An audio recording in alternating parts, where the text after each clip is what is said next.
Mga Japanese fans ay kinagulat ang body transformation ni Kai Sotto. Mas lalo pang lumaki ang kanyang katawan. Literal na bulky itong si Kaiju at mas gusto pang gumaling pa upang makapagbigay ng mas maraming panalo sa Kushigaya Alpas. Isa-isay natin niyang pag-usapan para sa ating video na ito.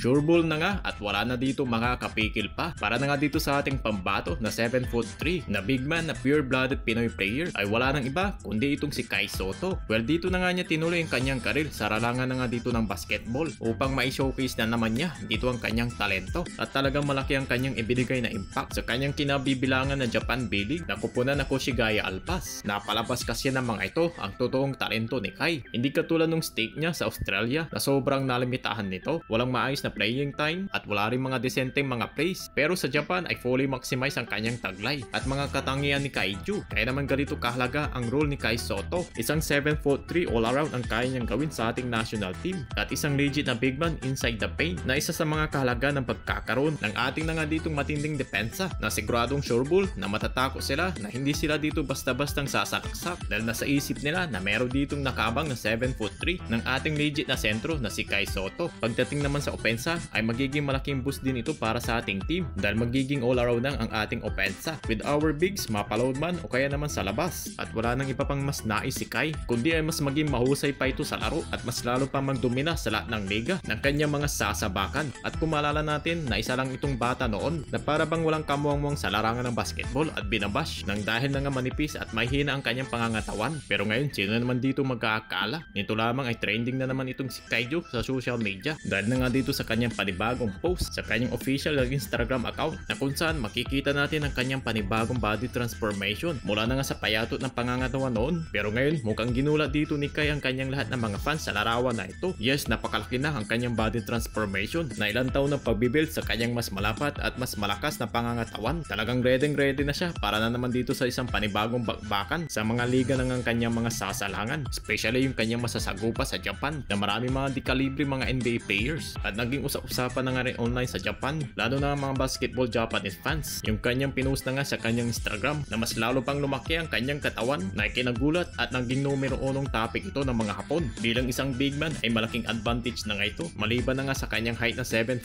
ng atin na nga pambato ay ang pagkakaroon na nga ng isang suli na pangangatawan ni Kaiju upang mas madumi na pa nga ang mga opponent, especially yung mga undersized centers or yung mga power forward ng mga nagsisentro. Nakakatuwa na nga rin ditong isipin na habang lumilipas ang panahon ay mas nabibuild na nga dito ni Kai na mas makasabay pa na bilang isang legit na sentro sa International League para na rin sa ating national team.